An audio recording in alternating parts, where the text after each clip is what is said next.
Welcome to Sri Murugan சமையல். இன்றைக்கி வந்து நம்ம இடியாப்பம் செய்ய போகிறோங்க. அது எப்படி செய்கிறதுன்னு பார்க்கலாம். இதில் வந்து நான் 1 கப்பு இடியாப்பம் மாவு எடுத்திருக்கேன். இப்போ வந்து நல்லா இது வந்து சுடு தண்ணியில் தான் இதை வந்து மிக்ஸ் பண்ணணும். கொஞ்சம் சால்ட்டு சேர்த்துக்கலாங்க. கொஞ்சம் இதை நல்லா கொஞ்சம் அந்த சால்ட்டோடு சேர்த்து மாவும் கொஞ்சம் மிக்ஸ் பண்ணிக்கலாம். 1 ஸ்பூன் எண்ணெய் சேர்த்துக்கலாம். இப்போ கொஞ்சம் நல்லா சுடு தண்ணி சேர்த்து மிக்ஸ் பண்ணிக்கலாம். கை சூடாக இருக்குங்க, அதனால் ஒரு கரண்டி வச்சு நல்லா மிக்ஸ் பண்ணிக்கலாம். இன்னும் கொஞ்சம் தண்ணி சேர்த்துக்கலாம். நம்ம வந்து இதே மாதிரி கொஞ்சம் கொஞ்சமாக தான் தண்ணி சேர்த்து மிக்ஸ் பண்ணணும். அதை நல்லா கொஞ்சம் பிசைஞ்சிக்கலாம்.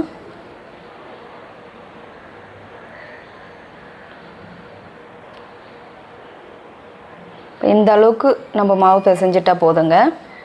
பாருங்கள், ரொம்பவும் டைட்டாக இருக்கக்கூடாது, ரொம்பவும் லூஸாக இருக்கக்கூடாது. இந்த அளவுக்கு போதும்.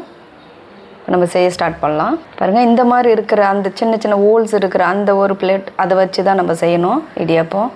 இதை எடுத்துக்கலாம், அதுக்குள்ளே போட்டுக்கலாம் இடியாப்ப குழாயில். இப்போ இடியாப்ப மாவு அதுக்குள்ளே வச்சுக்கலாம். கொஞ்சம் இது இந்த தட்டில் வந்து நம்ம ஆயில் சேர்த்து அப்புறமா இடியாப்பம் பண்ணிக்கலாங்க. இப்போ கொஞ்சம் அப்படியே நம்ம மெதுவாக அதில் திருகி விட்டுக்கலாம். பாருங்கள், அழகாக வருது பாருங்கள்.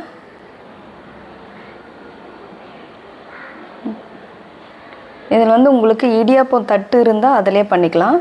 அப்படி இல்லைன்னா நம்ம வந்து இட்லி பாத்திரத்துலேயும் பண்ணிக்கலாங்க.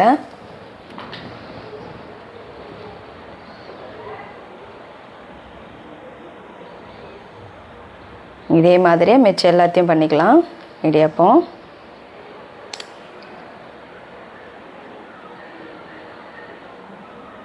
பாருங்கள், அழகாக வருது பாருங்கள், சாஃப்டாக இருக்குது. இப்போ நல்லா தண்ணி கொதிக்குது பாருங்கள், நல்லா கொதிக்கணும், அப்போ தான் இடியாப்பமும் நல்லா வரும். இப்போ வச்சிடலாம். அதில் இட்லி மாதிரி தாங்க, ஆனால் இது கொஞ்சம் டிஃப்ரெண்ட் இடியாப்பம். அது இட்லி வந்து நம்ம ஒரு 10 மினிட்ஸ்னால் இது ஒரு 7 மினிட்ஸ் மட்டும் வேக வச்சுக்கலாங்க. ஒரு 7 நிமிஷம் வெந்துட்டால் போதும்.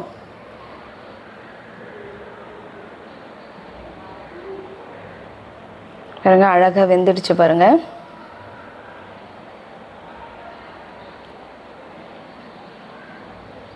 இதை எடுத்துக்கலாம். இங்கே பாருங்கள், இடியாப்பம் அழகாக ரெடி ஆகிடுச்சு. நான் வெஜ்ஜி சால்னா ரெடி பண்ணியிருக்கேன், தேங்காய் பாலும் ரெடி பண்ணியிருக்கேங்க. இது 2 இதில் எது வேணாலும் 2மேவும் சாப்பிட்லாம். ஏதாவது ஒன்று வேணுனாலும் நீங்கள் சேர்த்து சாப்பிட்லாம். இந்த வீடியோ உங்களுக்கு பிடிச்சிருந்தால் லைக் பண்ணுங்கள், ஷேர் பண்ணுங்கள், கமெண்ட்ஸ் பண்ணுங்கள், சப்ஸ்கிரைப் பண்ணுங்கள். தேங்க்யூ.